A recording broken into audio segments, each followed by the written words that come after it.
Hey, that did work. All right. Welcome to the November meeting of the Western North Carolina Linux Users Group, Asheville, whatever additional hashtags we want to throw in there. And no specific topic for this month that I'm aware of, but we will do our usual thing, go around the room and talk about Linux and things related and maybe a few things non-related, and we'll see how it goes. So randomly, well, it's been a while since we've seen Bill. So if Bill's voice is up to it after his surgery, let's have him see what he's been up to. Okay. I just had occasion to reload an operating system into my small Toshiba computer wannabe. Um, I put MX Linux in it, the Fluxbox version, and it seems to be working just fine. Um, I don't use that except as an experiment to see what works on a small computer. Other than that, on my laptop that I'm using now for this meeting, uh, I'm still running Debian. I'm on 13 now at Trixie, and I'm very satisfied with it. So, Gene, Yeah. What are the specs on the computer that you put it on? it's 2 gigabytes of memory, and other than that, it's running on a 500 uh, 500 gig uh, solid state drive. Is it one of those mini things? Yeah, it's Toshiba Netbook. Do you know if it's got like an ARM chip in it or like I don't know. yeah. Let me take a look at it. Oops, I've changed my desktop. Here we go. This is the thing. Uh-huh. It's upside down. Yeah, but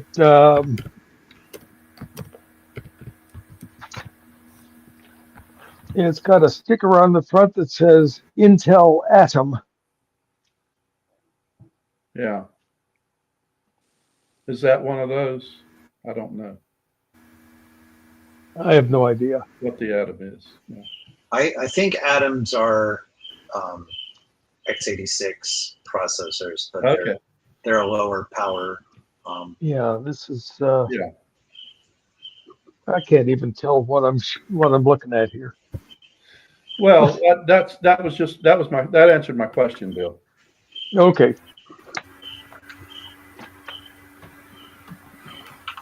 So other than that, I'm not doing a whole lot with Linux per se. I finally did learn how to get onto a Zoom meeting uh, with this computer.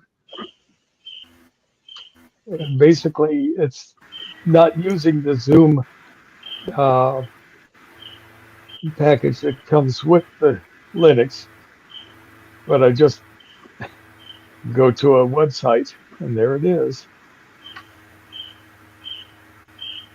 Is the MX running okay on the Toshiba? Yes, it's running fine. Doesn't have any appreciable lag time between clicks and presentation. So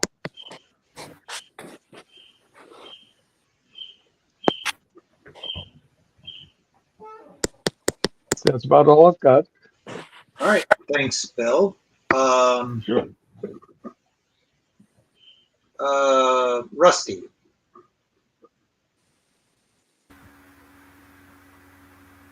Okay, well, hello everybody.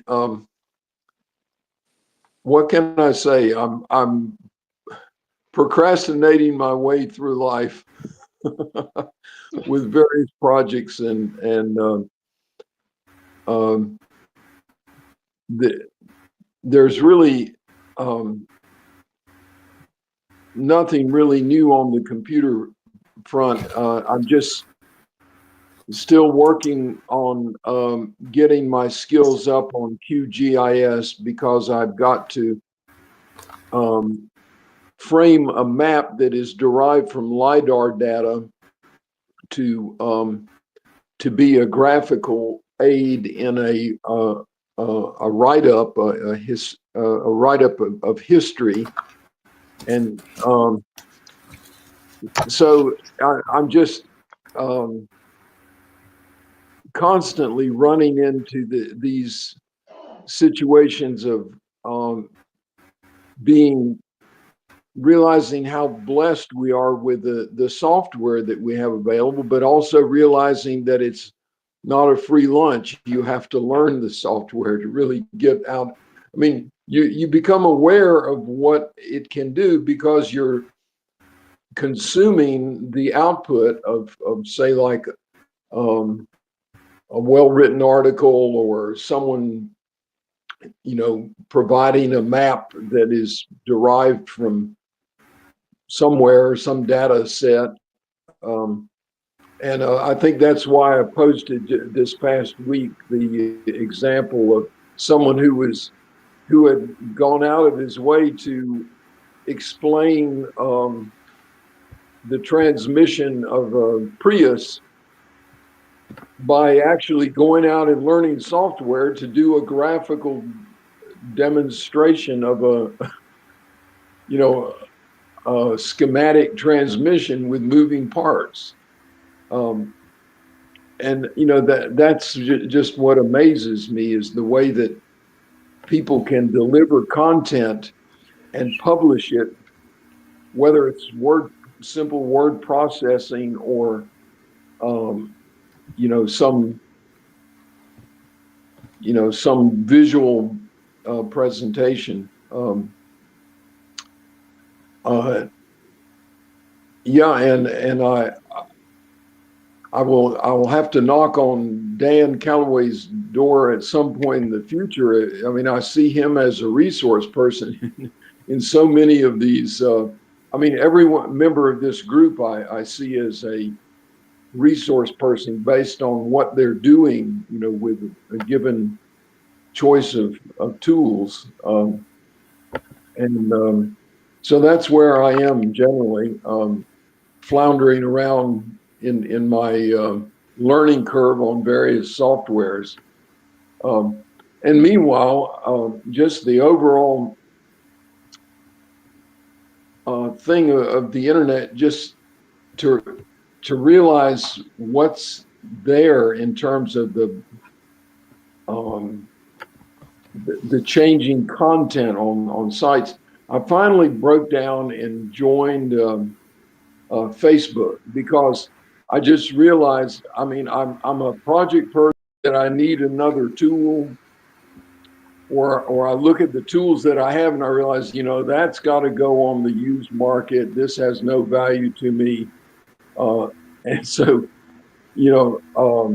obviously Craigslist was the gateway for that for a long time. I like to digress on this, that before there ever was internet-based indexing of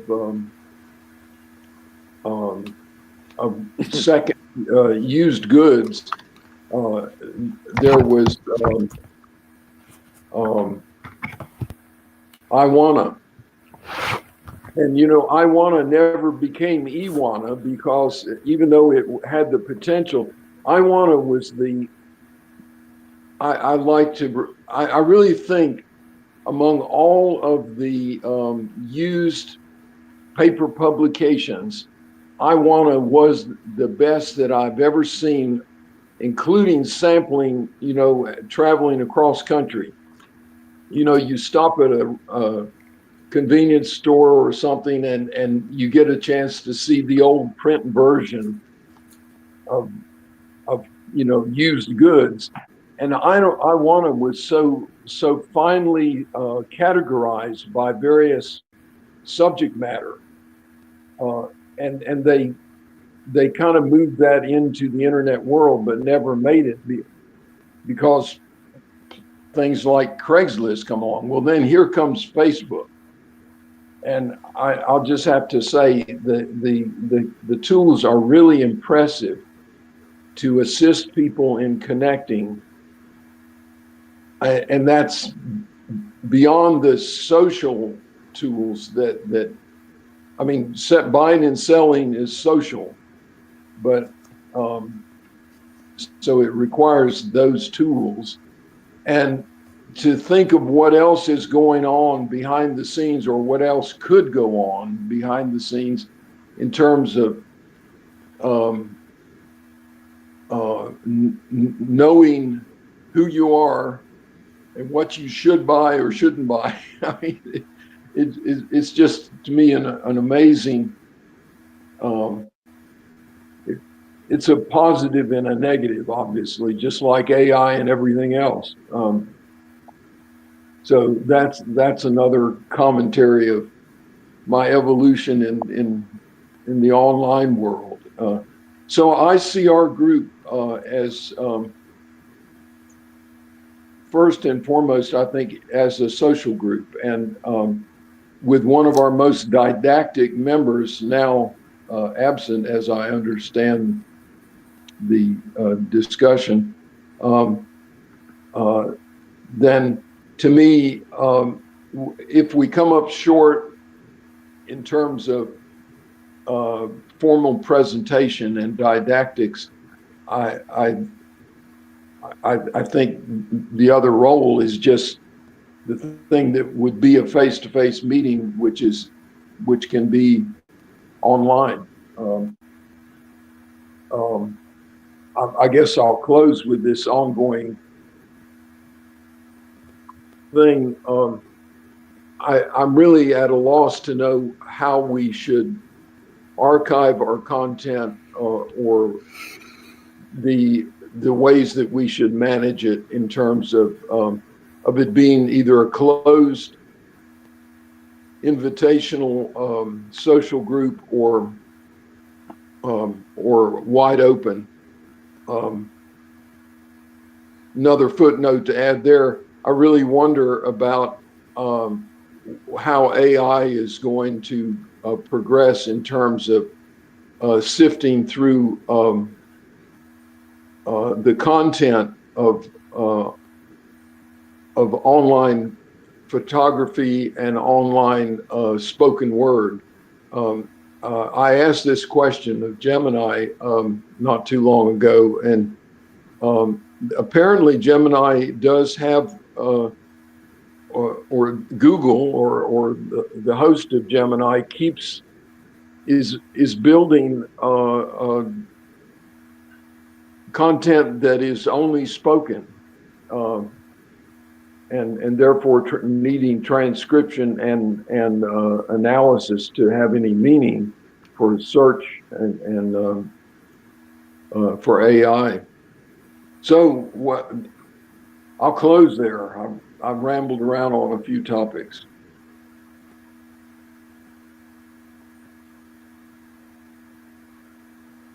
Anyone want to respond to any of that?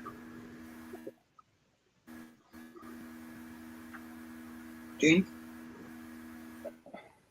I'll go ahead and take my turn, because if that's all right, Brent. Oh, that's fine. Yeah. Because what I was going to say has a little bit to do with what Rusty was talking about, and that is my cousin, who I see sporadically. He lives way up in the wilds of Virginia, but he's a retired accountant and lived in Cincinnati most of his career, and technologically fairly astute. But he sent me a message that he had lost the content on his phone, and now he's got nothing. And that brought home to me the fact that, and I'd like to hear what you guys think of it, that there are people who don't have a laptop or a computer anymore. They just use their phone. And all of their data, all of the things that used to be on their computer or laptop are now done on the phone. And so that puts, I mean, of course, the Android system is based on Linux, but it, I wonder if that puts Linux uh, users like us in jeopardy and the world of Linux. Although, I'm sure the servers are going to continue to run Linux in most cases, and things like that. But just for personal computing, I'm wondering if that we might starting to see the kind of the death knell. But that's part of what I wanted to say. The other part is that I've been uh, backing up my stuff, and I've always used DD. I mean, no, I've always used rsync to do backups, and it seems to be very effective and work perfectly when I use it. I got the wild idea though. I have uh, I've got I switched over to SSDs on most of the computers that I use uh, frequently. So now I've got a bunch of spinning drives laying around, not being used. So my idea was that I'd take one of the big spinning drives. This is a 1 terabyte Western Digital drive, and put some backups on there, just so that I'd have them, as it were, off-site or not on. I usually back up to a USB or to a thing, but now backups, like everything else, have bloated, and there aren't that many huge USBs wandering around. And you can, I've done it on an SD, but there again, some of these backups are getting pretty huge. So anyway, so I partitioned this drive with a going by each partition equating to a backup of one of the computers. So I think it's got 3 partitions on it or 4 partitions on it now. But one of them, I don't know if this was a bright idea or a stupid idea, and I'll leave you guys to tell me. That rather than doing an rsync backup, I would do a DD backup of the home directory on the computer. And I haven't gotten around to trying to restore from that, or seeing even if I could restore from that. I don't see why there might be a problem, but there again, I don't know enough to know. I'm still a permanent newbie. If there might be a problem that I've created in doing a DD backup rather than an rsync backup. So that 2-part kind of thing. So I'll listen to anything anybody's got to say about either of those. I'm not the backups guy at my job, and I have a saying that I've been saying for years, which is maybe no longer true. That there are 2 things that'll get you fired, as being the backups guy or the exchange guy, the email guy. But that was from some various personal experiences of things that have gone wrong. But we do have some sayings when it comes to backups. Is 1 backup is no backup. 2 backups is 1 backup. The other is an untested backup is not a backup. So, if you haven't tested a restore, you don't really know what you got. Personally, I've done a poor job of keeping up with backups. and generally I just do straight copies of whatever the content is. Sometimes with rsync, sometimes just with standard OS tools on whatever platform I'm backing it up from. One thing is I do take advantage of cloud backups. My wife does a lot of videos, so she has sort of overextended herself, beyond what she could get for free. I did opt for some paid storage, but she was filling that up. She's like, I just don't know if, I want to do that. So for some of the video content, she has had me start just putting that on like a flash drive, because these aren't cheap to start with, but in some ways they're cheaper, and there's a little more confidence of something that is not in the cloud, at least maybe for people that haven't always had their lives in the cloud. But yeah, so it's a mixed strategy, and maybe a poor one, not a consistent one. But yeah, it's really terrible, especially for certain people, creatives and people who have have a lot of photographs that they care about. There's a lot to be lost in a data outage.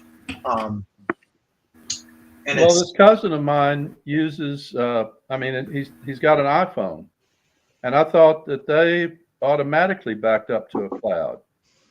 Maybe I'm wrong there. Depends upon how you set it up. Okay. Yeah. Okay. Well, Well, everything can I be know turned I off, can, I'm sure. I can back up my phone to the cloud, but I did have to set that up. So I didn't know if iPhones came preset for that or not. I've never Everyone wants your data now, so I'm sure that's the default. Yeah.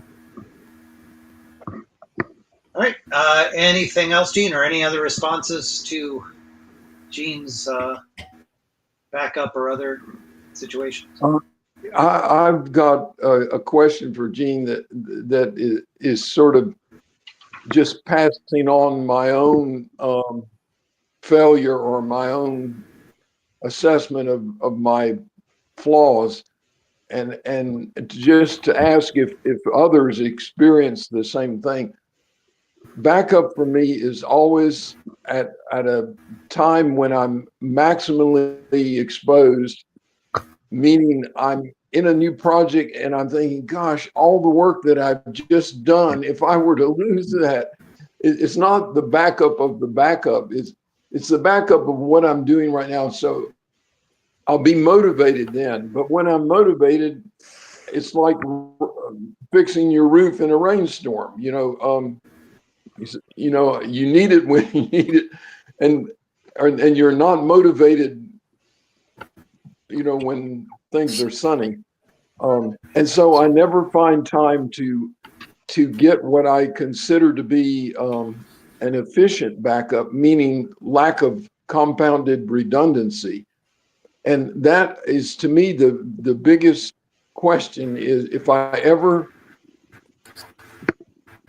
do others experience this pang of guilt, knowing that the backup you're doing is backing up, it includes at least a portion of other backed up files or directories or even partitions, and that within that backup there's probably 2 or 3 copies, in the compounded backups, and you're only backing up all of that the next time because you don't have time to sift through, and you have no tool to assist you in removing the redundancies that are compounded.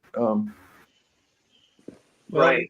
Isn't that a part of rsync though? Doesn't it sync with the previous backup, say?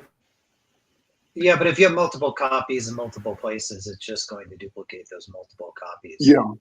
It's a good strategy if you start with that, to prevent the problem, but it's not going to do anything to fix the problem. And I hear you, Rusty. It's a perfectionist thing, that I definitely have in my psyche, that I want, a clean file system with all my stuff, one copy of it. Of course, the activity to clean that up involves a certain amount of risk. These directories that look the same, are they the same? So then do I have to basically do an evaluation of each directory and look at the files and the file size? Okay, so they are the same. So can I delete this old one? Yes, very that takes tedious. a lot of time to be that careful. And then is it worth it? Is it worth it to save 50 gigs on a terabyte drive? Probably not. But do I still do it? Yeah, I do.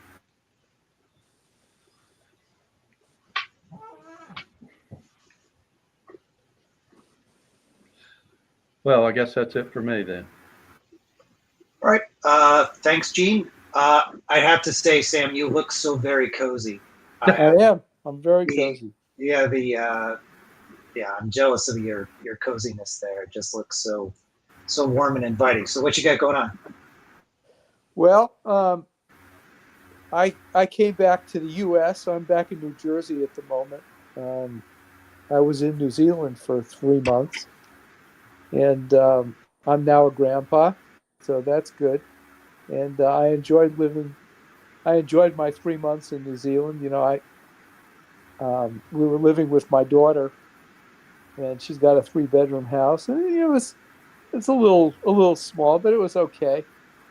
And now I'm back in New Jersey by myself. My wife went down to Asheville, and in another week or so, I'll be headed to Asheville too. I haven't been down there since I guess it was June, but the house survived.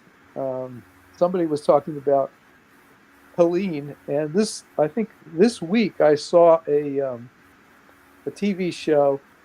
Was it on PBS? I think it's called Nova, and they were talking about weather and hope, and they featured Helene among. I think there was a big Texas storm in the Texas Hill Country back in July, or I guess it was June, maybe May, June, somewhere in there, and they were talking about some other storm in Spain, and they were talking about something I never heard of called a cutoff low pressure, which caused a lot of these problems. But anyway, they were talking about a cutoff low, and they were talking about the jet stream, which passes through the U.S. and then occasionally part of that jet stream breaks off and starts to circulate around and around, and that happened maybe over the Tennessee area, where you had this circular circulation, and that caused a bunch of problems, including allowed basically caused the lean to be much worse than otherwise would have been. And I hadn't heard this discussion before. I saw that Helene, saw the Nova program. So that's that. So anyway, I'm here in the U.S. I've faced a few technical problems in the past month or so. One, people were talking about backups, and I was listening to a friend of mine talk about the fact that she got rid of her old PC or her old machine, whatever it was, and when she got rid of the machine, I guess she didn't bother to back up stuff, and now she needs a resume, and she doesn't have the information from the old resume or from the old from her work history that is good for producing a resume. So now she has to start from scratch. So I was thinking about her problem, and I thought maybe I could, help her get started. So I did a Google search on her, and she's an actress, or at least some of what she's done is acting, and And so when I Googled her, a lot of her gigs, her acting gigs came up. So I sent the Google search result to her, and there were some other people, who ended up in the middle of her Google search, but at least, at least 4 or 5 of her former acting gigs in the last, I don't know, 4 or 5, 6 years came up, and I sent them off to her because she was looking for the dates of when she had performed, and there were news articles and things like that, for her to get started. And then after talking to her, it sounded like she didn't really know exactly how to get started. And I suggested that maybe she should use ChatGPT, which I don't use. So she said, well, I had no idea how to get started. So I thought, well, this is probably a good time for me to try out ChatGPT and so see what happens. So I did. I tried it out. I put her name in. I put the idea that she was an actress, and just see what comes back. And what came back was a template for a resume. Not the details, but something came back, and it asked a bunch of questions, about what kind of an actress she was, as she is, and she's not a TV actress. She's a theater or a stand-up actress.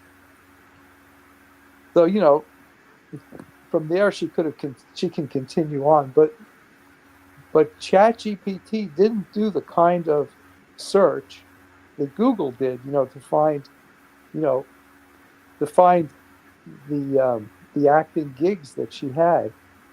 So, I thought that was kind of interesting, and I thought, well, maybe I should really continue on, but I'm not really trying to create her resume because I don't really know her well enough to produce a resume for her.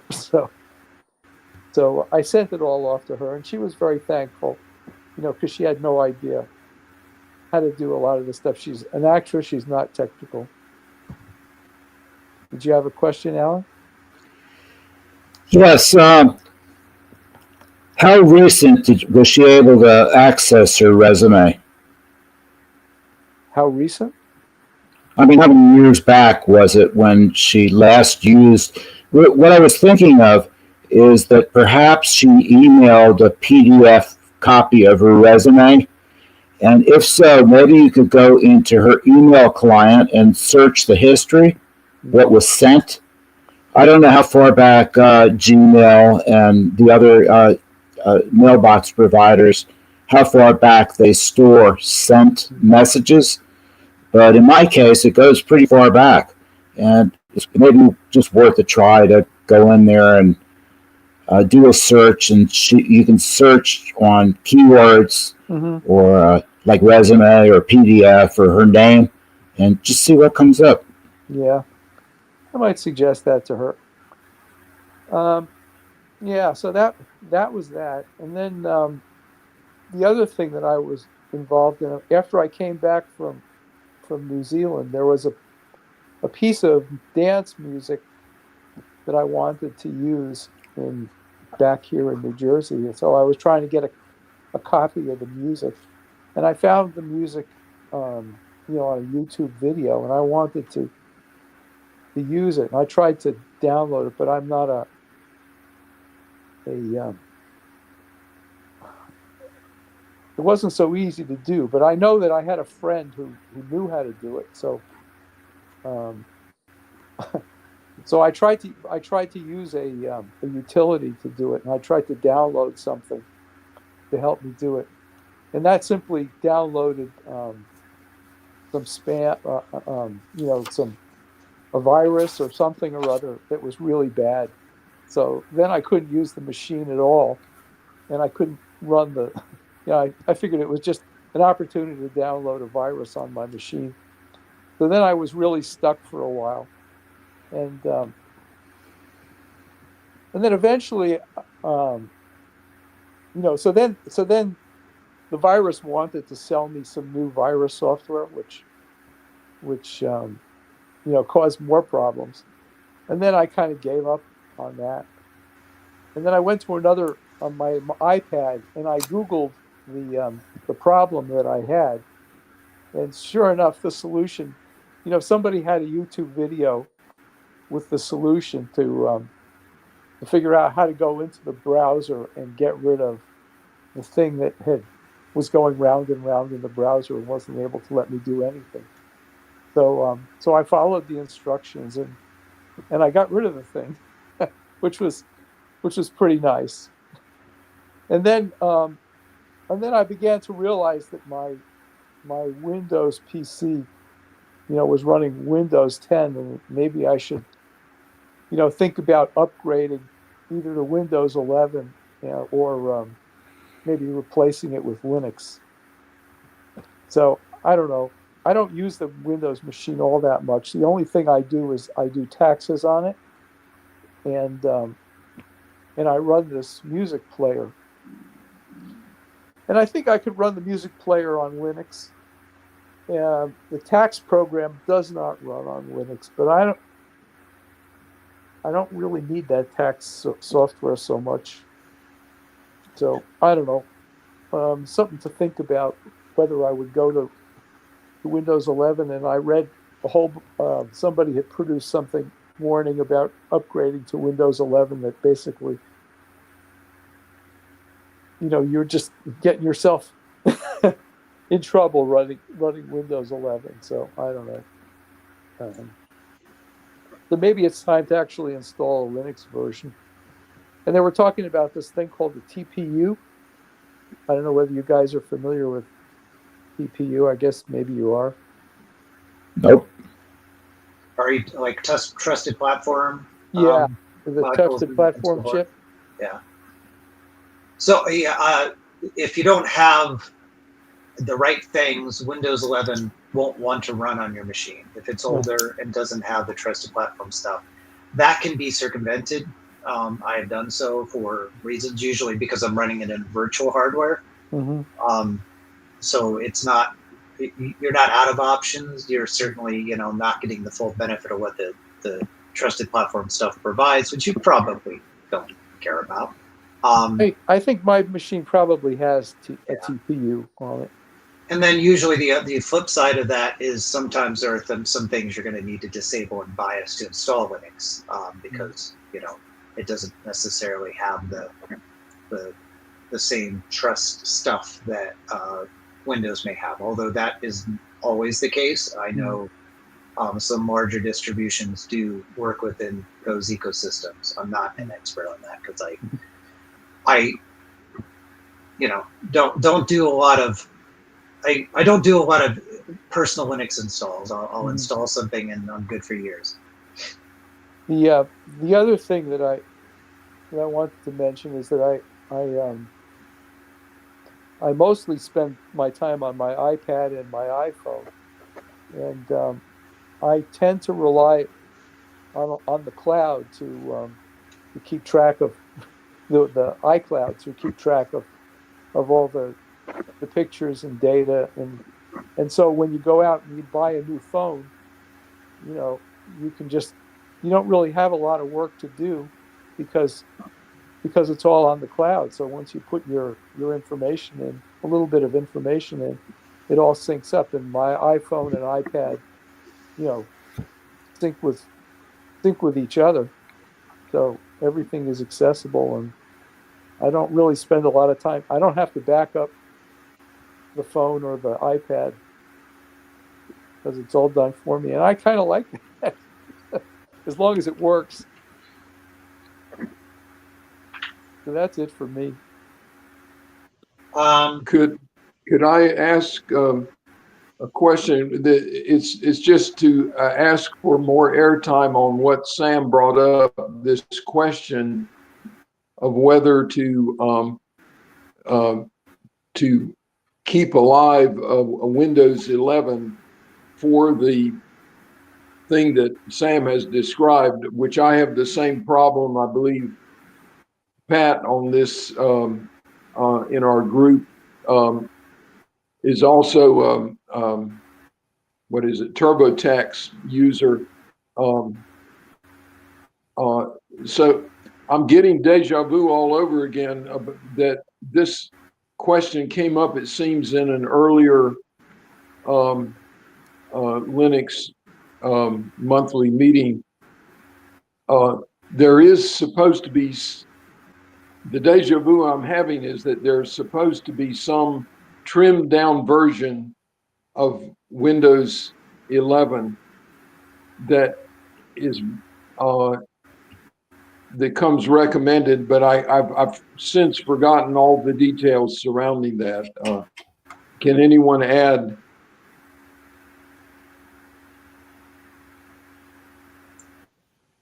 I'm not sure. I can offer that there are a couple different solutions to that problem if you're determined to run Linux. I'm not going to say you have to, but I mean, maybe you do because you're in this group, right? Actually, So, it's not that I'm determined to run Linux. It's just I'm determined to run the leanest, most simplified, most trimmed down version of Windows, even if I have to dedicate an old machine that might not have a trusted platform chip. In other words, I'm trying to keep. I don't mind having a whole machine dedicated to Windows 11, but I just don't. I want to avoid everything possible associated. You know, just as long as I can install an operating program. I have this. I for years purposely avoided emulation because it just felt like messy and unnecessary, and it's like I'll just stick with native Linux tools. But I get that a lot of people, have things that they just can't ditch. And I encountered Wine because of music software. There are a lot of virtual instruments that only run on Windows, and as it would seem like that would be one of the challenges because latency is a big deal when it comes to music. But Wine runs them really well.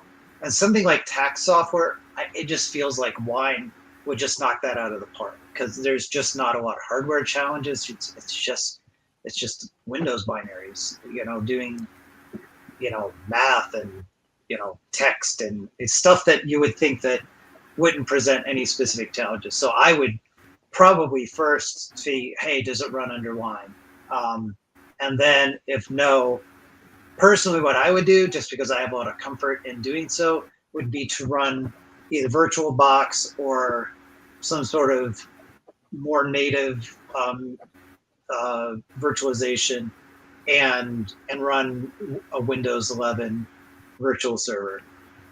Yes, you could run a Windows 10. It's really not that big a deal that it's not supported if you're not actually connecting to the internet, other than for one thing. If you get into real trouble and you're doing things like email and browsing. So if you just wanted to keep it sort of same on Windows 10, also to avoid the gymnastics you may have to do to make Windows 11 work in a virtual environment, I would get that. I get that. Personally, I would just make Windows 11 work. So that's the strategies I would do to use a Windows only something in on a Linux machine. Well, you could also dual boot, Sam. Yeah, I could do that. Partially to Linux or mostly to Linux, and then when you needed the Windows, just keep Windows 10 because most of the stuff is going to be backwards compatible for several years at least. So you wouldn't need to worry about installing Windows 11 or Brent's solution and install Linux and then use the Wine emulator. Although part of Wine is that it's not an emulator, but it does emulate pretty darn well. It quacks like an emulator, Gene. How do you spell Wine? If it quacks like an It emulator. quacks, yeah, it quacks, yeah, that's right. Sorry, Sam, I talked over you. Sorry. How do you spell Wine? W-I-N-E? Yeah. Yes. Yes. Windows is not an emulator, is what it stands for. Uh-huh. I mean, Wine is not an emulator. Sorry. Uh-huh. The other thing is that I do a lot of tax stuff with as a volunteer tax preparer, And when I do that, the software that we use is a program called Tax Slayer, and that is basically a cloud-based software. So all you need is a browser. Yeah, I was going to say a lot of the programs are browser based. I don't Yeah. know. I don't know if there's a browser based version of TurboTax or not. But Well, the one I use is from H&R Block, and the yeah, program that I've always used is basically a PC based download software. And you know, in this day and age, it's sort of old fashioned. I think they have other versions that are basically web based, but I kind of, you know, got into the habit of keeping my data on my machine. right. Whereas with the web based stuff, you know, all the data sits in the cloud. I have sort of pressed the easy button on that myself, and I've been doing TurboTax online for many years now, and it gets more and more expensive, but it's like it still feels like it's worth it because the ease is really there, because they have so much of my data already. They know my tax situations already, so it, you know, I can knock out my taxes in under an hour for sure. Not that, you know, everybody's is as simple as mine. But I've also had the pleasure of using various other products because my son's in the military and he gets a free version of H&R Block that I've worked through with similar ease. I have used Tax Slayer, but I forget for whom. Probably another one of my kids, probably because it was free. So, and it's all very similar. And I don't really have anything more to say that one is better than the other. And obviously people have more complex scenarios. I do think TurboTax has the advantage of being the gorilla, but whether they're better than anyone else, I can't say. But Sam, back to the Linux thing, Wine is built into most Linux distributions. So, I mean, if you use Ubuntu like me, or Debian like Bill and Brent, it's already there. So you just go there, and you know, in a little bit you can learn how to do it. It probably has its own tutorial too. I don't know. So that seems like the perfect solution, really. Just emulate Windows, and you can install your TurboTax right to that. I'll look into it. Anything else, Sam? I think that's about it. Hello, Pete. Hey, Pete. Hello. Can you A hear couple me? Petes. Yeah, we can hear you. I just arrived last night. Okay, we may have been premature about Down saying here. we could hear you. You're cutting out.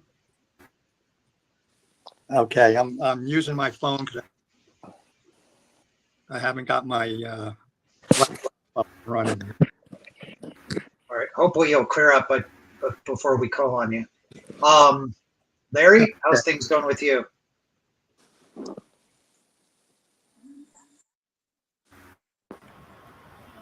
I just wanted to, I think I heard you say, Rusty, I heard you say that Dan has dropped down to the group.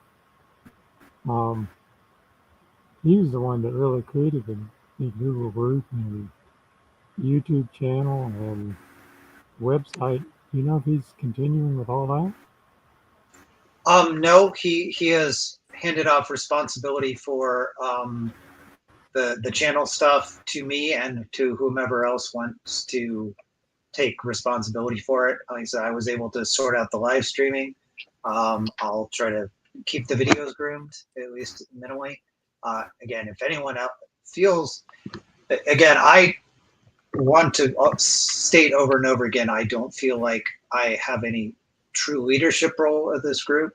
My function is largely to keep the meetings going, send out the notifications, and maybe, provide a little bit of impetus, a little bit of oomph behind keeping things going. But that is a shared responsibility. So anyone else who wants to take on any particular roles, has any interest in things YouTube or Facebook or anywhere else that we can, improve our situation. I think Dan has done us a great service in modernizing some of the things we're doing. But again, that's a mixed bag because not everyone agreed with those approaches. So yeah, he's leaving a hole, and I will do my best to hit the most important things so there's not a loss. Because one thing is, people did specifically ask that this meeting be recorded because they weren't going to be here. So I'm making sure that happens. In fact, I'm sure the live streaming is going to kick off in about 5 minutes, so I'll have to restart that. But yeah, I will do the necessary things. But I think if some other folks do other things to keep the enthusiasm going, because there will certainly be a loss felt with his absence. Did Dan say anything about where he's going to spend his time instead? I don't believe he did. I'm not going to pry. I know he has some personal issues as well going on that I don't need to get into. I think he has brought them up, but I still won't get into them. Mm-hmm. So I don't know to what extent that's a factor, but yeah, I won't interrogate him too deeply. I did mention that, he'll be missed, and, I inquired a little further as to the why, but beyond that, I'm not, I don't want to get into it too much in the recorded portion of the meeting, but, I do want to keep it very positive and say that, his contributions show and will continue to show. And I want to make sure that we don't have too much of a loss by completely dropping those initiatives. Well, I have to say I'm not a real fan of Google either. But I mean, it's interesting to me to see what happened with all his modifications and YouTube. I'm not a real fan of YouTube either, to tell you the truth. Because like you got young kids, and whenever they see my computer, that's what they want to do, is look at YouTube videos of everything, of children stuff for children, toys and everything. Seems like you can find just about anything you want on YouTube. My sister teaches elementary school, and she told me that the schools actually block YouTube from the kids. So maybe, I think it's in Google.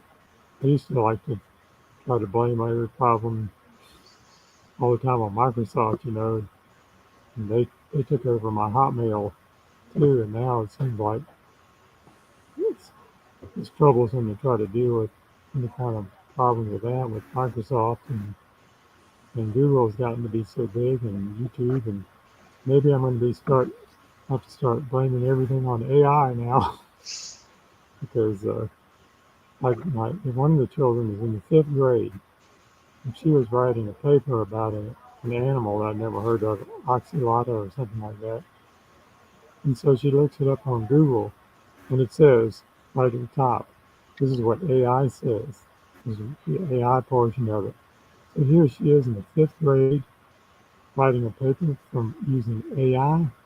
Really?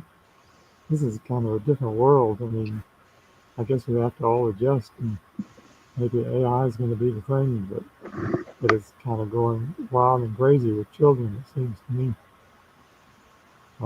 So I guess, like we're saying, can't really stay with the old mailman or whatever it was that we were using before, and gotta, but putting everything, having YouTube videos of everything is, maybe that's the standard these days, having video everywhere, and recording everything. And like you said, well, everything backed up on the cloud. So anyway, that's my 2 cents with some comments on some of this stuff for right now. So if anybody else wants to chime in, I'm interested.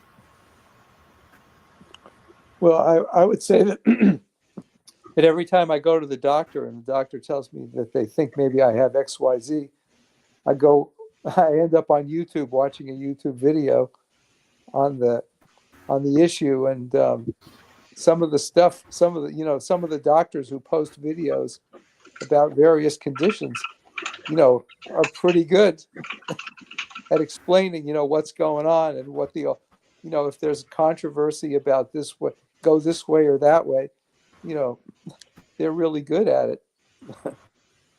So I spend a lot of time on YouTube learning a whole lot. There's a lot of enjoyment and there's a lot of information.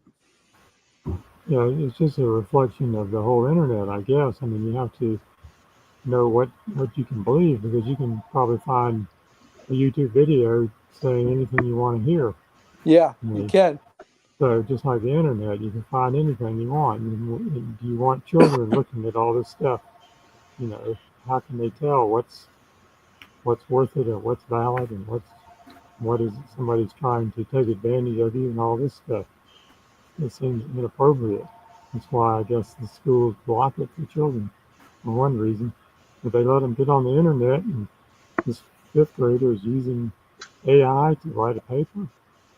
Really? Well, that's what's being done in the real world. I mean, if you're doing a tech job and you're not using AI to help you out, then you're not efficient. So That's what I hear.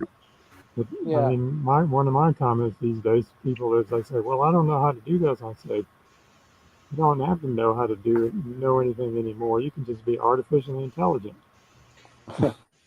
I think there's value in the inefficiency. I don't have the habits of using AI for my job, at least not yet. But my habit is Googling the problem, right?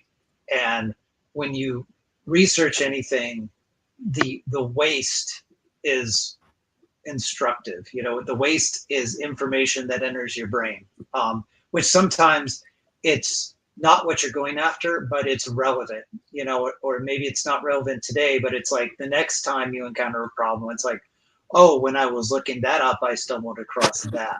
So there's, and that's been certainly the case for my entire life. Or when I used encyclopedias as a read source, is you're reading about axolotls, and you stumble across a article on axes and then you're reading about Bronze Age axes or something, and maybe that's not important, relevant information to your life, but it's certainly enriching. Mm-hmm. So I'm not always hating on AI, and it's certainly getting quick information that's relevant for sure. I mean, that's what we use browsers, that's what we use search engines for, right?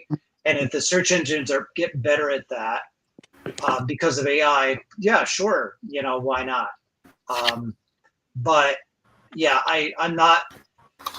we have an AI resource at work. We have basically a special engine. We have a special website we can go to that provides a safe AI experience for us, so we don't have issues with data leakage or whatever. And we can use various AI models within that.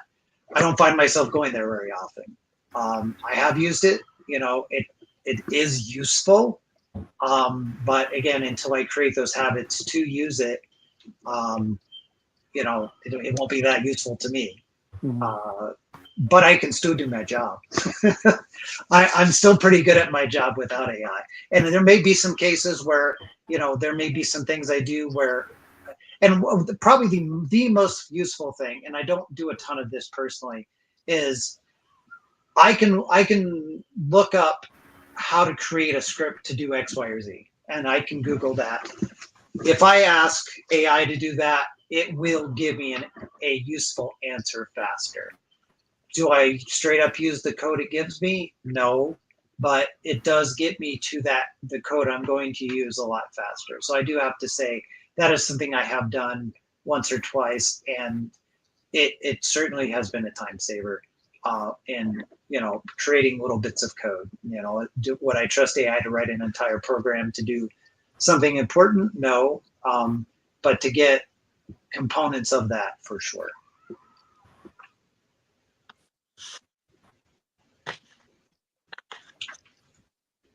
Other responses to Larry?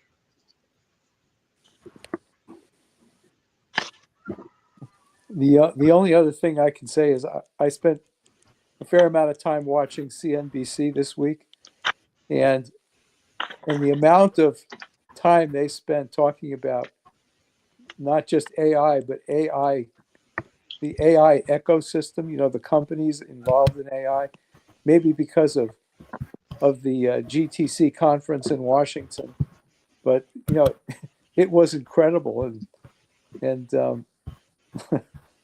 it was really hot this week.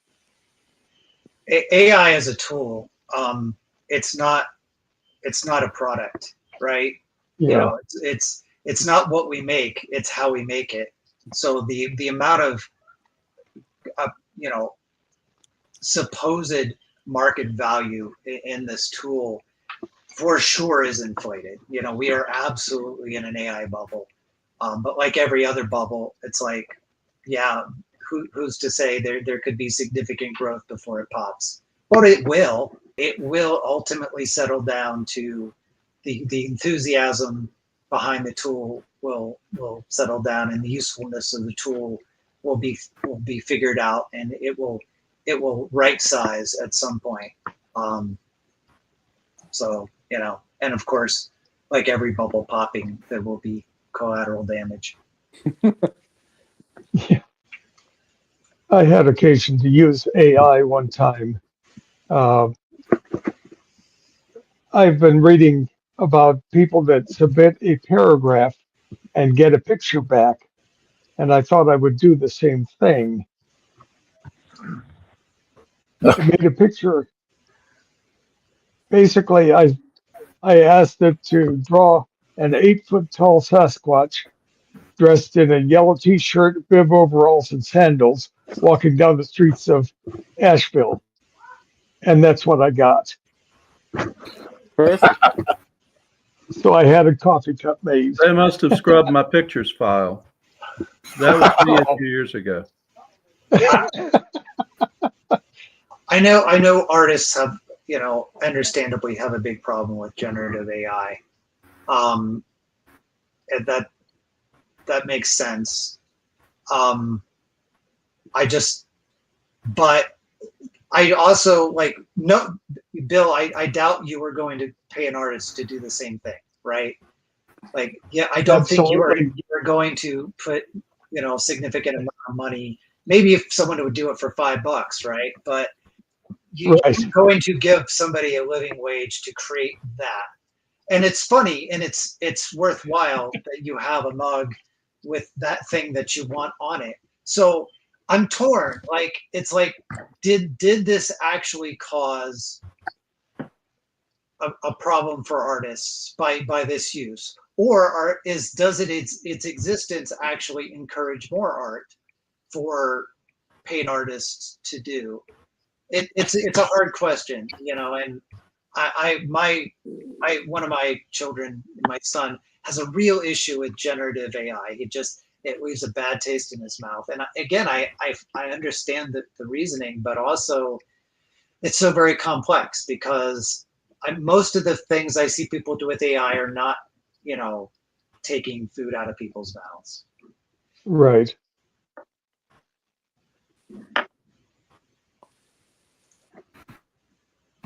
All right. Anything else? That went to an interesting place for sure. Well, that's it for me. Alan, what you got going on? Well, first, I'd like to thank Dan for all his hard work And I feel that perhaps he was frustrated that he didn't get all the participation and buy-in on his projects. And speaking for myself, I just have trouble focusing on and learning the technologies. I just don't either have the mind bandwidth or the time to get into it as much as I would really like. But I do thank Dan for everything he did, and I hope he may reconsider and rejoin the group, because I thought his contribution was very valuable. In terms of what I've been up to lately with computers and information technology, I tend to work on 4 or 5 different subjects or projects at one time, and I go back and forth. It makes it difficult to focus, but I'm trying to learn how to dedicate specific time slots for me to focus. And I've been looking at several areas that are consuming a lot of my time right now. Some of them are just IT, like networking technologies. I've got issues with carrier grade matting. It's called CG matting, which is when your internet service provider shares IP4 addresses amongst a group of people in order to save money. And that creates some problems with, it's no problem for outgoing connections using a browser or email or other services. But for incoming, like if you want to access a home assistant or a home server, or if you want to run your own website on your machine, you need to control that remotely. And because CG natting is constantly changing your public IP address, it presents some challenges on how to do that.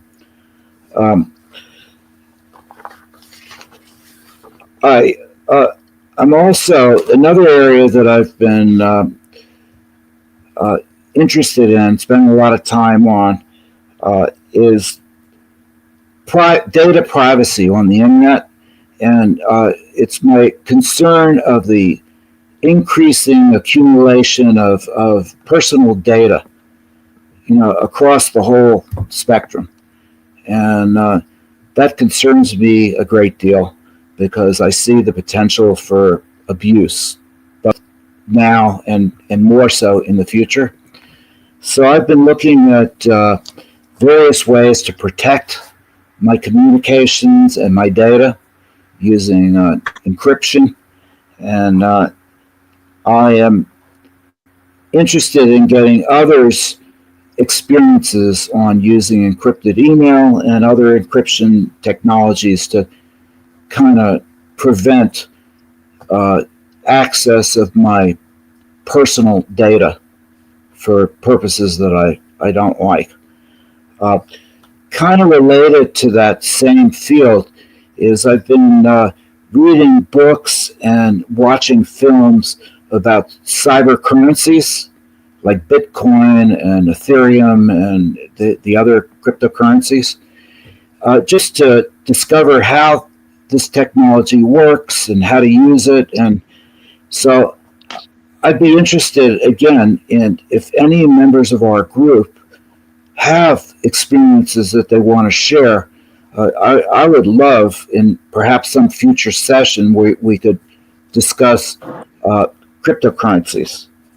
And Right. Thanks, Alan. Okay. Anyway, like I say, that's interested in blockchain technology, and it seems to have value and usefulness for across much more than just transactions and investment. and so I'd like to learn more about that. I think that's something that is becoming more important as a skill to learn. And other than that, I've been in trying.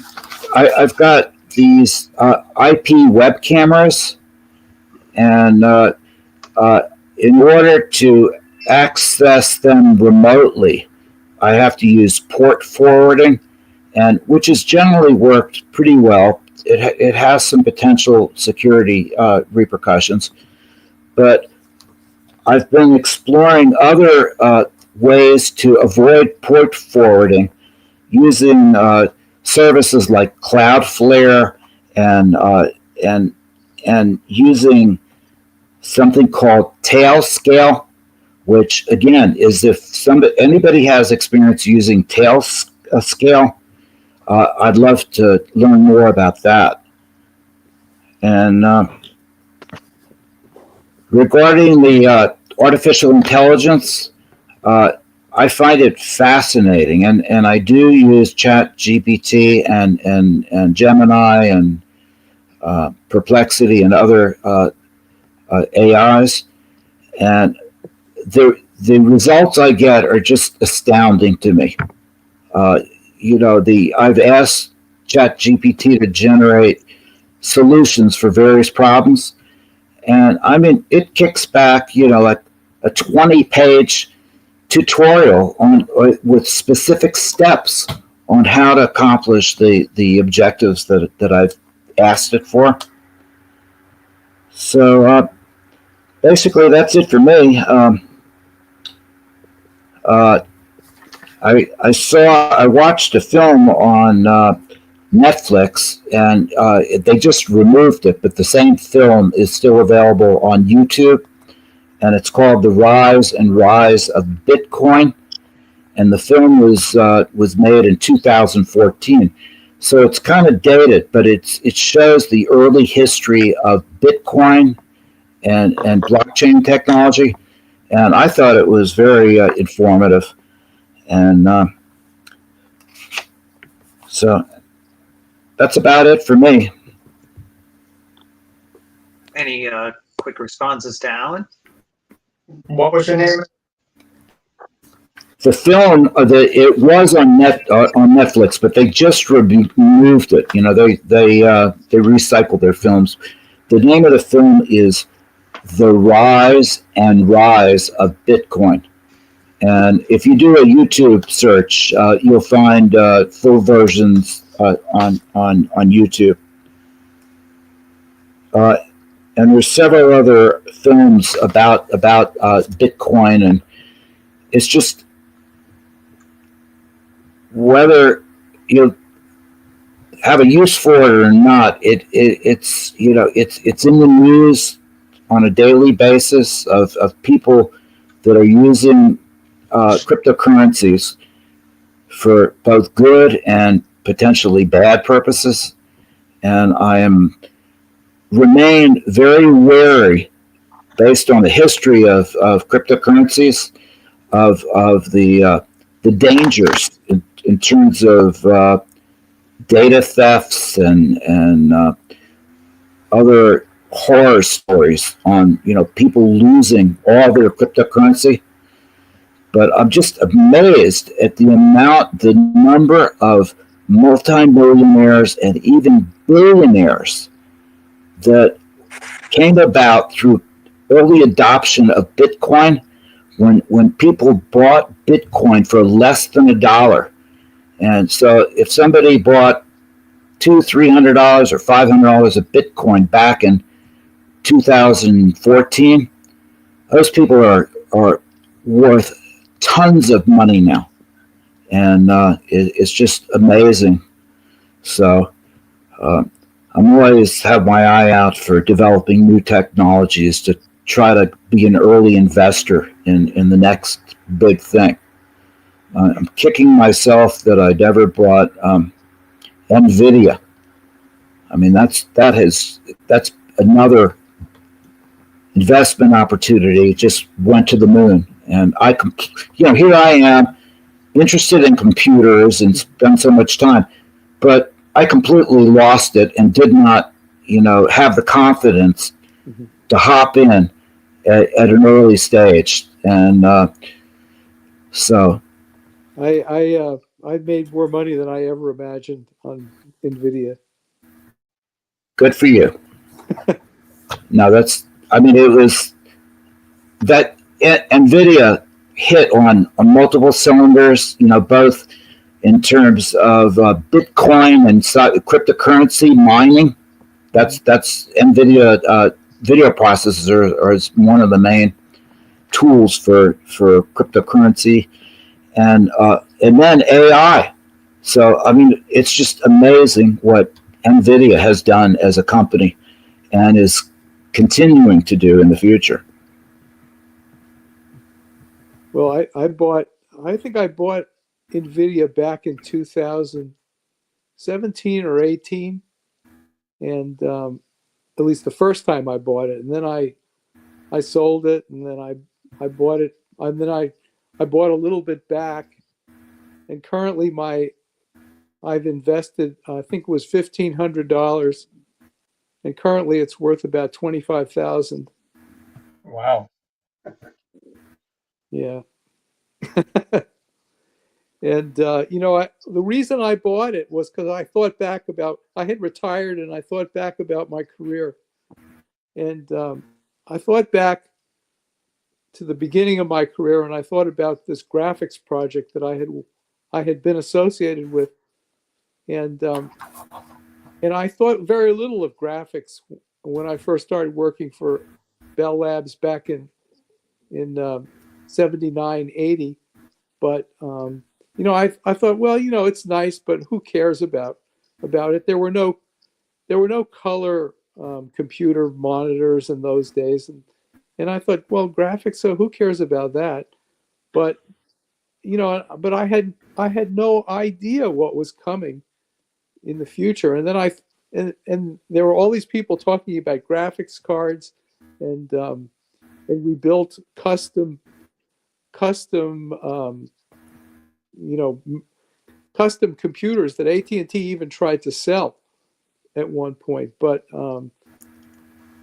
it seemed like, and then I look back at my career and I thought, well, maybe I should just buy NVIDIA, and enjoy some of the growth of computer graphics back at that time, and I thought, well, these graphics processors are vector processors, and they will certainly be useful in the future.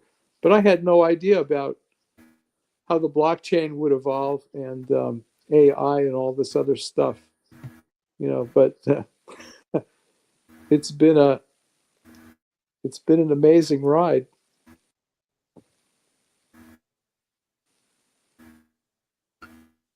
Well, that's it for me, Brent. If pass it along to whoever's next. How about you? Oh, well, let's go to Pete first, and then we'll get to me. Okay. Can you hear me?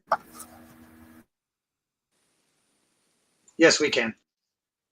Okay. No video, can't see anybody, but I can hear you. I drove down to Florida, arrived last night, and I'm still trying to car on get back in.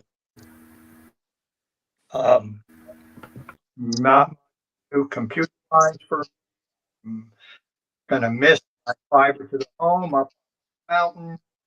All I've got here is LT cell phone, 1 or 2 bars.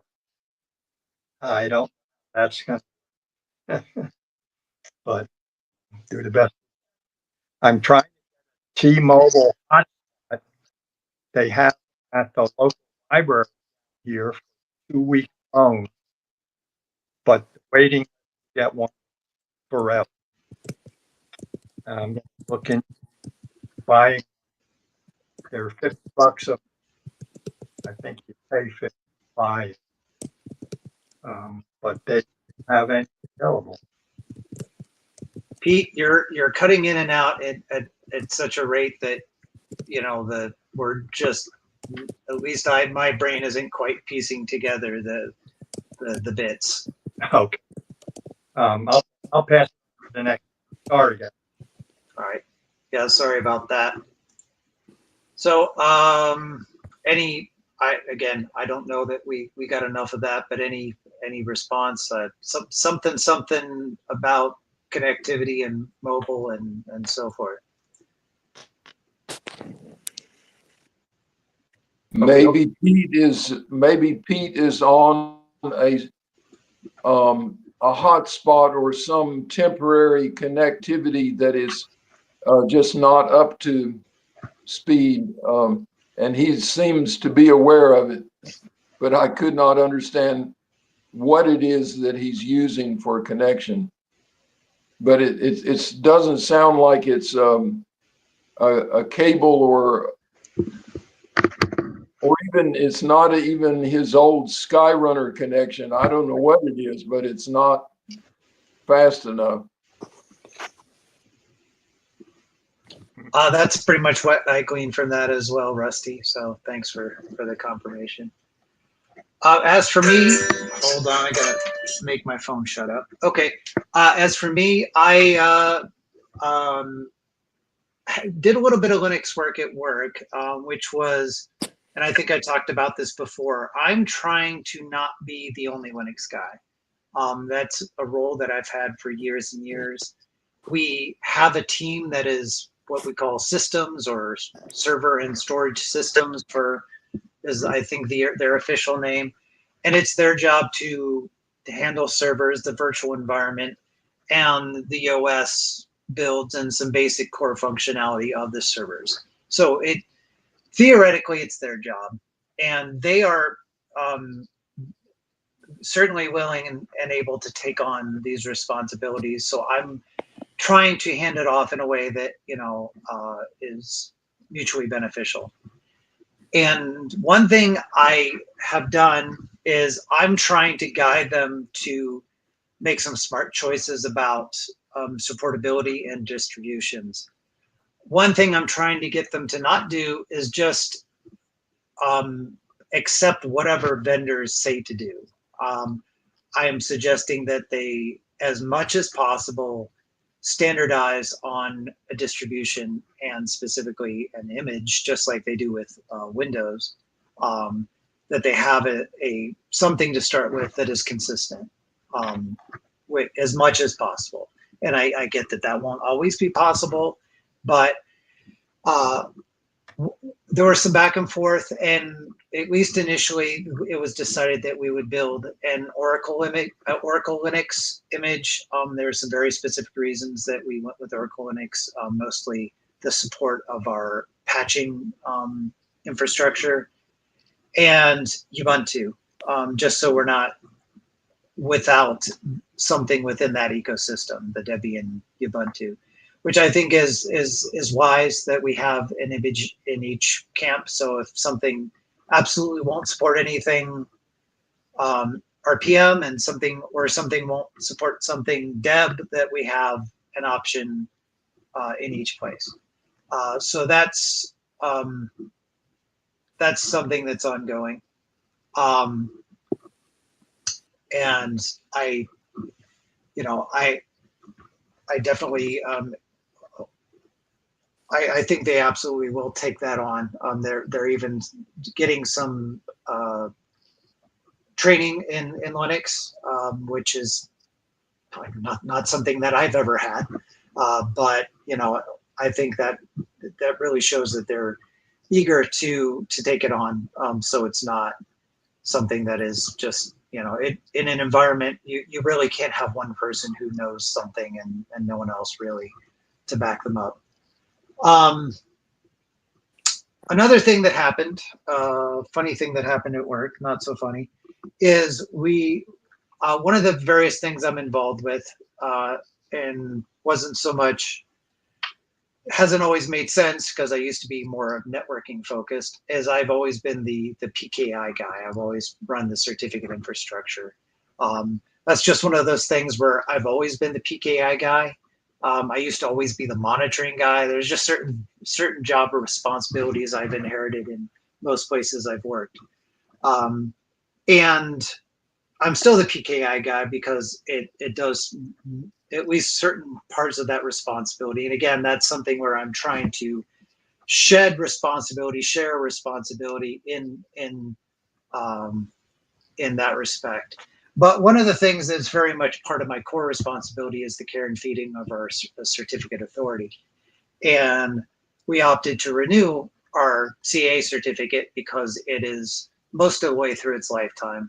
And I cannot issue certificates beyond the lifetime of the root certificate. So I want to be able to issue longer lived certificates than the expiration of the root. So I renewed the root. That should go well. That is not a drastic change unless you opt to go with a new private key. But Windows did something really stupid. At least that's what I'm saying happened, because we're telling it, we have wireless clients and our wireless clients use PKI. And I don't want to get too explicit because, that's our security stuff, right?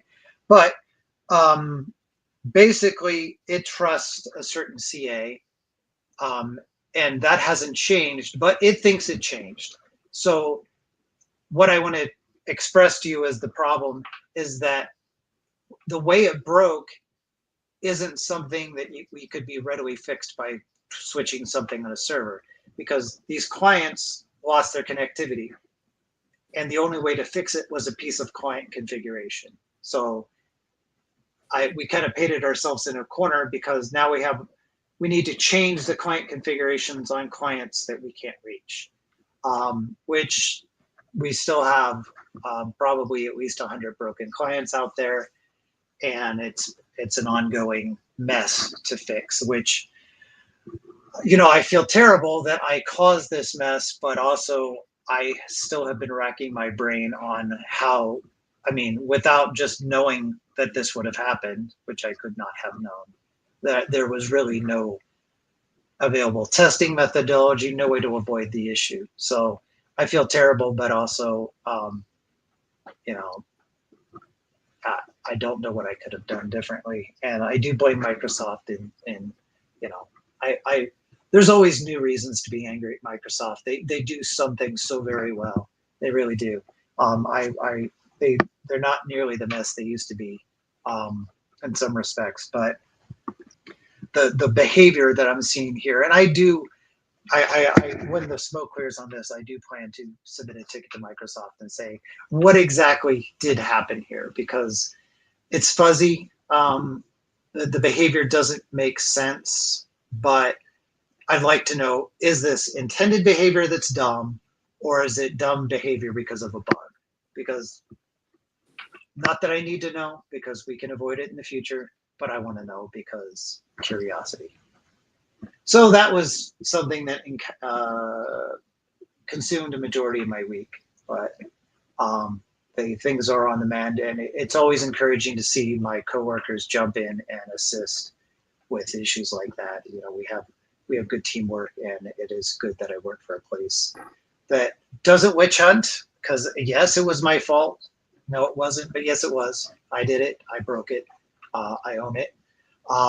But that's not what it's about. It's about fixing it, which is awesome. I treasure the organization I work for. Just a couple things that were mentioned. Resumes. This is something that my wife is slowly moving towards getting back to work after a very long absence. And one concern she has is the construction of her resume.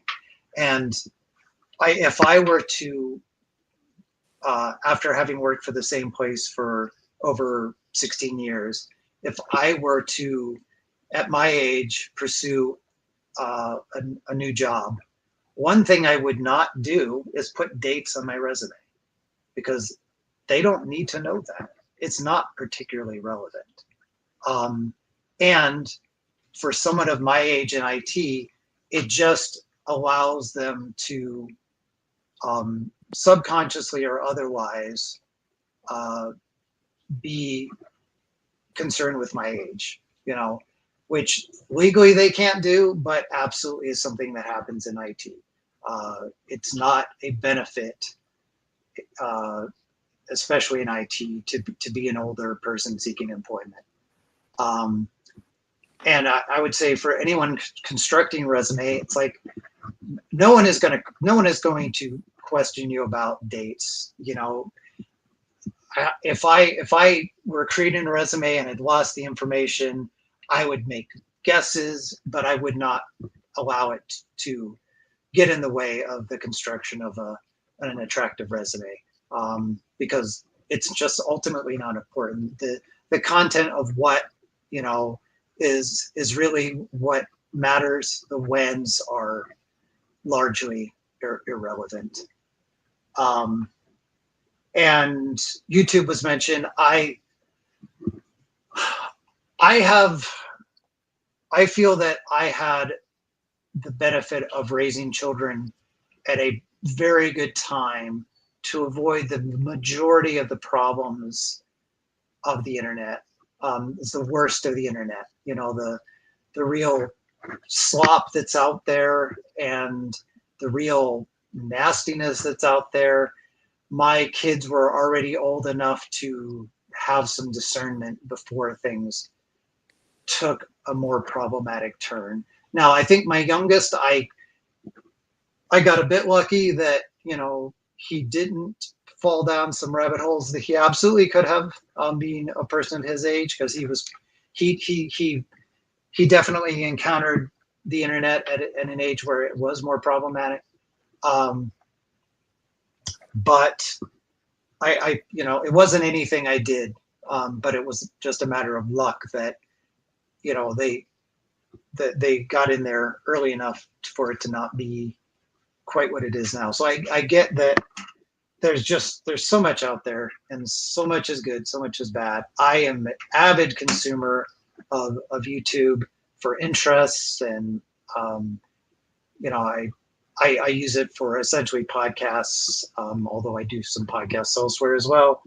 But it's just, it's like the internet in general. I just love the so much information. I've been an information junkie all my life, and how could I not love the availability of information that's out there? With that being said, like Marketplace, I avidly use Marketplace. My interactions on Marketplace have been delightful. I don't think I've had a negative interaction on Marketplace. But Facebook in general, it has become a cesspool of AI slop, and it's just like, it's not what it used to be. And I don't know any of the reasons I said I'd hold on to it in past. I'm just holding on to Facebook because of Marketplace. I would not be there if that were not, if that were the case. Marketplace is great. Facebook in general, it has lost the majority of its value for me. That was all over the place, I know, but anyone have any response to any of that?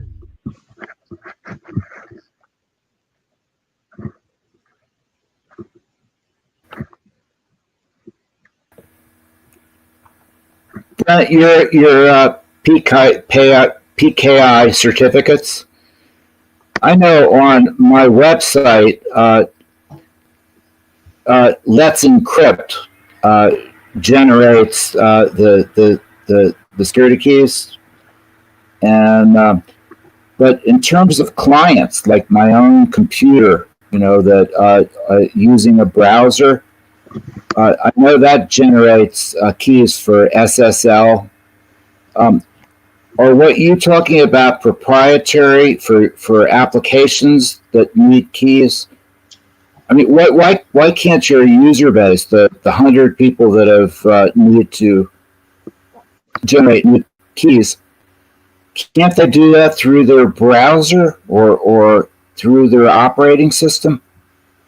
Again, I don't want to get super specific about the way we architect things, but it's the issue. It's an issue of certificate trust. The certificate didn't change. They still have the certificate. They're still told to trust it, but for a reason that I don't fully understand, they stopped trusting it. And we know how to make them trust it, but that is a configuration that has to be done specifically. And we don't allow users to configure most of their own things, that they don't have administrative access. So that needs to be pushed by and large. So what we've had to do is give them an additional way to connect so that they can have the configuration pushed.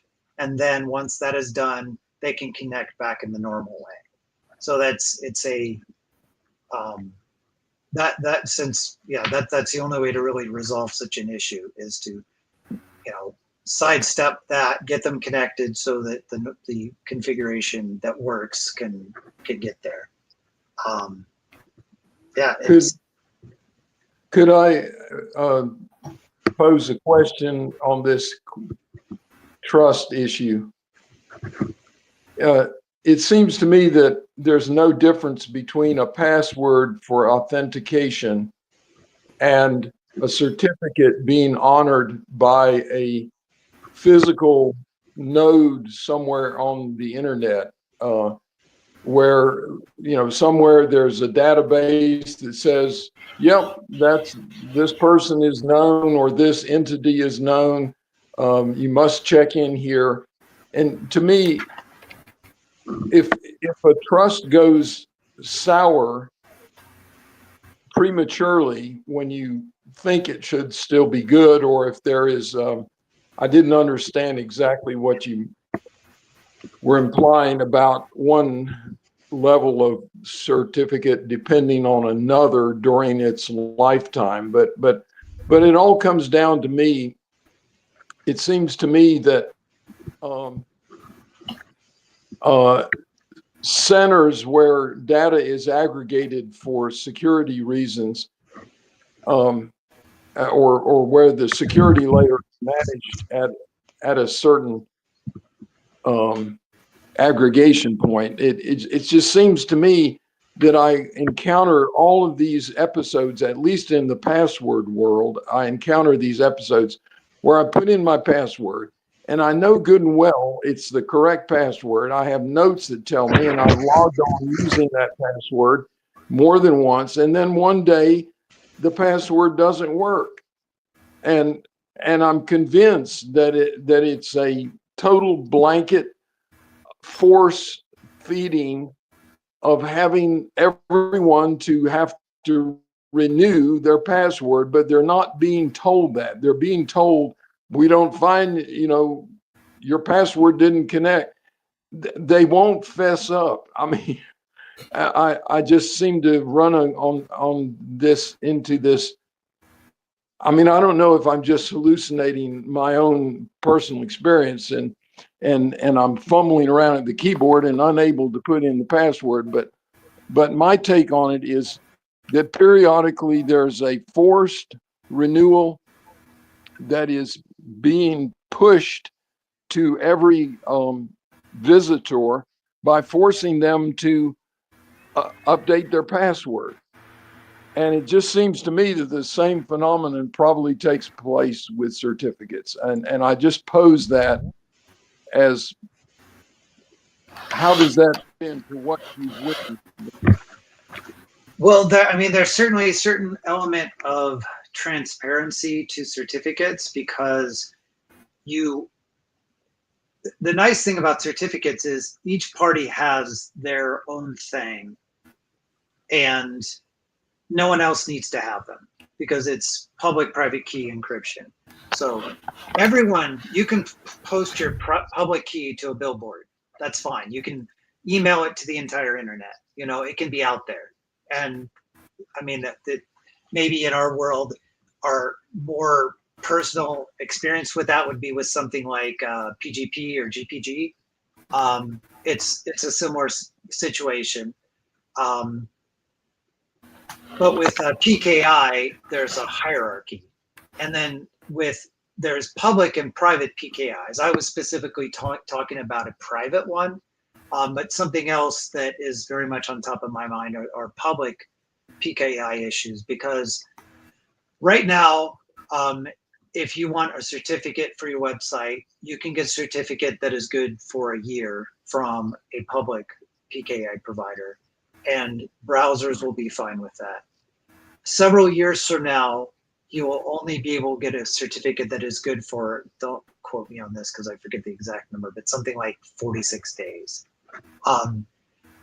And there's reasons for that, but I'm not sure they're reasons I 100% agree with, because while they're theoretical vulnerabilities, right? So yes, if your key is exposed, it's better that you have a new certificate and a new key more regularly. It's good for security, but also if you're running 100 different websites, that is an administrative load that you don't need to have. Right now, a lot of that is being done manually. It certainly has been in my environment, but something that happens every month instead of every year, or in the past it had been 3 years or more, then that means you have to have systems for automation, because obviously every change is an opportunity for error. So that it is creating sort of a market of its own for solutions for a problem that is sort of being artificially created, which is these lifetimes are being squeezed artificially. That doesn't apply to private PKIs. You can do your own thing with your own PKI, and browsers will trust, at least for now, private PKIs of any length if you've specifically configured that trust to exist. But public PKIs will not. If you get a certificate, I forget the exact dates, but several years from now, if you try to issue a public certificate, of course, no one will do this because they'll know that these are against the rules.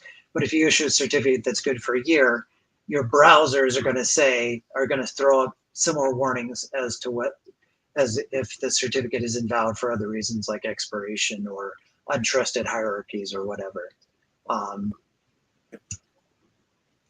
Yeah, I mean, passwords. Yeah, you don't know how they're storing your password because you're typing a password and you don't always know, is that plain text on the other side? Is it going to be exposed? Obviously, there have been password exposures for a lot of things. LinkedIn was probably the most well-known one. The certificates don't have that issue because you never give up your certificate. You never give up your private key, ideally.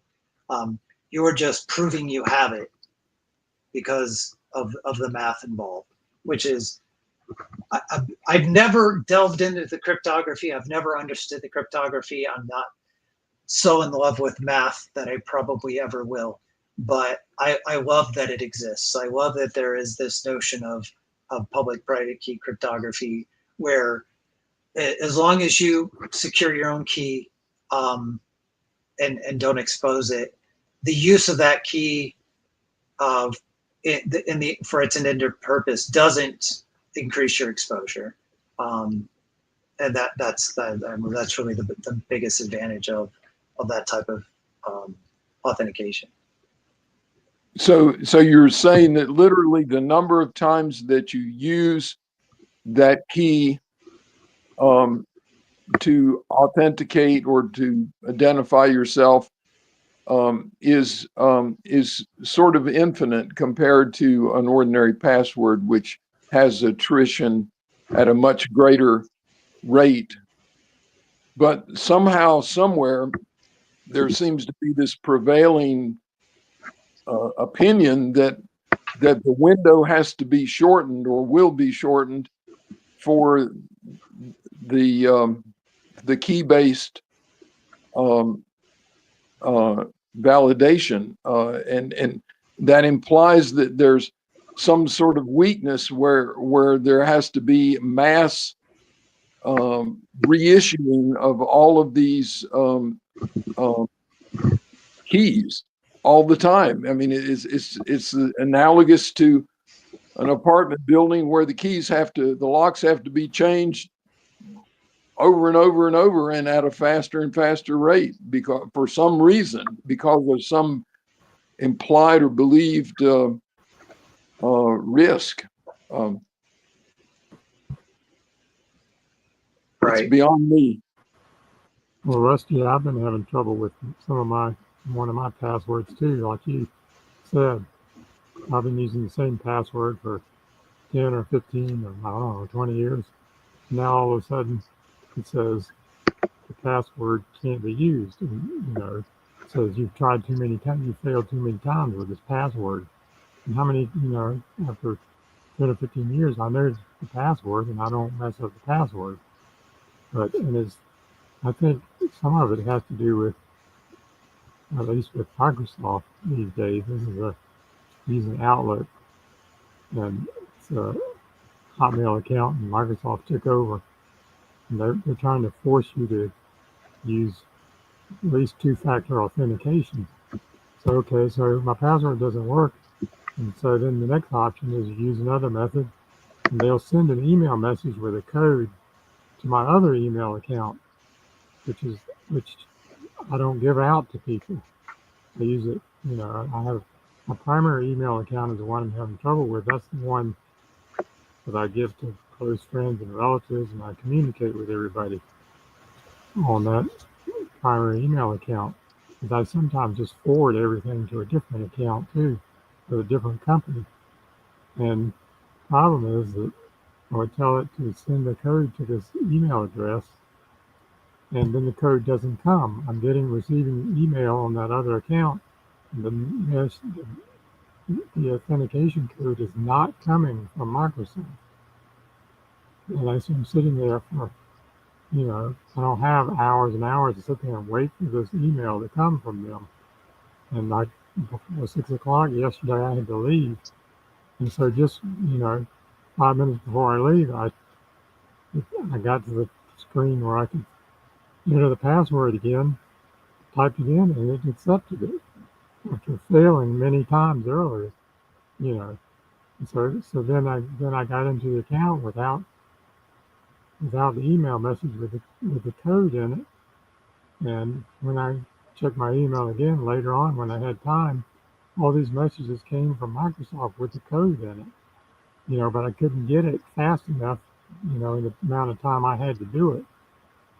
So now I'm thinking, well, I'm going to have to forward everything to this other email account that doesn't force me to use multi-factor or two-factor authentication or your password is expired or been failed too many times or whatever the reason is. What they're doing is not totally making sense to me either. I agree with you. I don't think it's the same thing, but what Brent is talking about with its trust on its certificate, this is a different authentication issue. Well, I should say, since I do have a lot of experience in these things, use good passwords.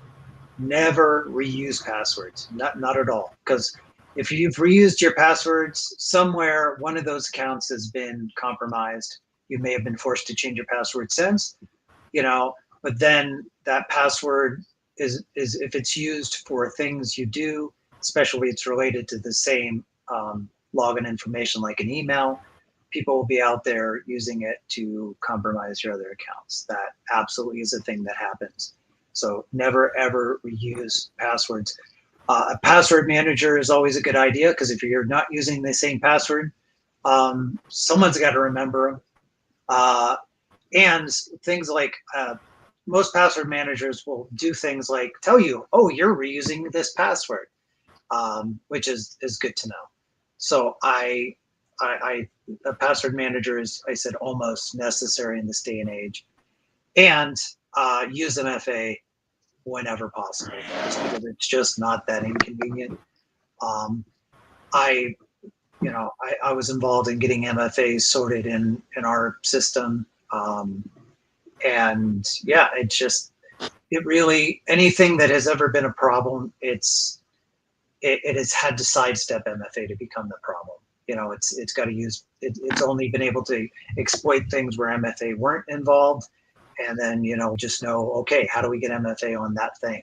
And then it's not a cure-all, because there are ways to circumvent MFA to get full people into providing MFA, but it's a huge part of the solution. So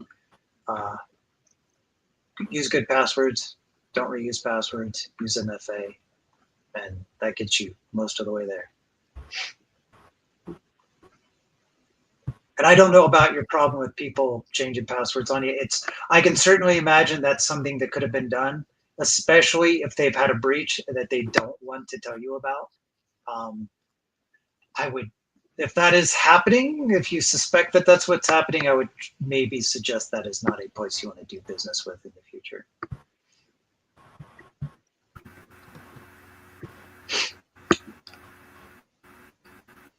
Anyone else got any parting words before we call it?